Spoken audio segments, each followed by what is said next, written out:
आज से हजारों साल पहले चीन में एक पुस्तक लिखी गई जिसमें जीवन को ठीक तरह से जीने के लिए कुछ सूत्र लिखे गए जो आज के समय में भी जीवन को समझने के लिए सार्थक सिद्ध होती हैं। पुस्तक का नाम था ताओ ते चिंग अर्थात ताओ एक रास्ता। इस पुस्तक को चीन के दार्शनिक लाओ त्सु ने लिखा था, जिसमें लाओ त्सु ब्रह्मांड के रहस्य और शाश्वत शक्ति ताओ के बारे में बताते हैं।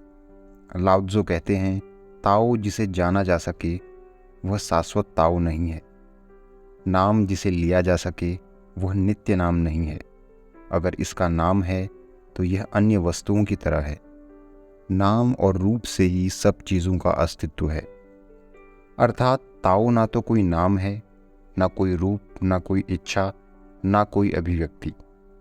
यदि हम किसी चीज़ को कोई नाम या रूप देते हैं तो वहीं से सारी इच्छाओं और मिथ्याओं का जन्म होता है। ताओ इस सब से परे है, हमेशा रहने वाला, समय से पहले और समय के बाद भी। अर्थात ताओ एक रास्ता है, एक वे ऑफ लाइफ है, या कह सकते हैं कि एक दृष्टिकोण है एक सफल जीवन को जीने का।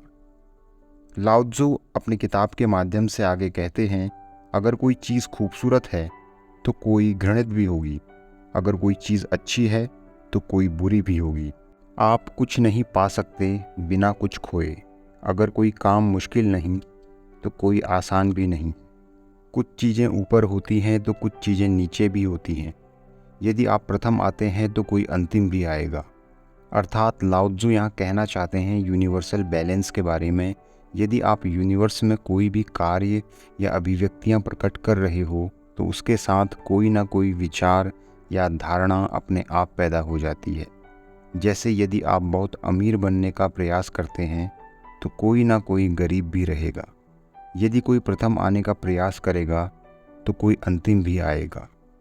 इसीलिए लाओ त्सु ताओ का रास्ता अपनाने के लिए कहते हैं, जहाँ आप कोई प्रयास नहीं करते, कोई कार्य नहीं करते, तथा कुछ जानने के लिए जहाँ किसी भी भाषा या शब्द की आवश्यकता नहीं है, क्योंकि किसी चीज़ की अभिव्यक्ति या इच्छा ही ब्रह्मांड में एक अव्यवस्था पैदा करती है, जिसे विज्ञान की भाषा में हम एंट्रोपी भी कहते हैं।